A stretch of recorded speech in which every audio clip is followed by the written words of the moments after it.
হে দাদা, গাঁতত সেয়া কি খুচৰি আছে?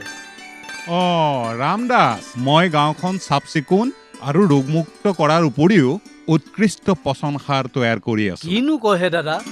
হে ৰবা, আমাৰ ঘৰত সদায় ব্যৱহাৰ হোৱা গোটা আৱৰ্জনাবোৰ য'তে ত'তে পেলালে গাঁওখন লেতেৰা হ'বনে? হ'বতো। আমাৰ প্ৰতিদিনে ব্যৱহাৰ হোৱা পাকঘৰৰ বিভিন্ন শাক পাচলি, কণী, মাছ মাংসৰ পেলনীয়া জাবৰ আদি এটা গাঁতত ৰাখিছোঁ। এইবোৰ হ'ল জৈৱিক বিজযোগ্য পদাৰ্থ, যাৰ পৰা আমি উৎকৃষ্ট পচন সাৰ তৈয়াৰ কৰিব পাৰোঁ। আৰু প্লাষ্টিক, আইনা, টিনপাত, লোহা এইবোৰ মই অইন এটা পাত্ৰত ৰাখিছোঁ। এইবোৰ হ'ল অজৈৱিক অবিজযোগ্য গোটা আৱৰ্জনা। ইয়াৰ পৰা আমি বিভিন্ন সামগ্ৰী তৈয়াৰ কৰিব পাৰোঁ। এতিয়া কোৱা, মই গাঁওখন চাফ চিকুণ আৰু ৰোগমুক্ত সুস্থ সবল গাঁও গঢ়াত সহায় কৰিছোনে? হয়তো। আজিৰ পৰা আমি আপুনি কোৱাৰ ধৰণেৰে সকলোৱে কৰিম।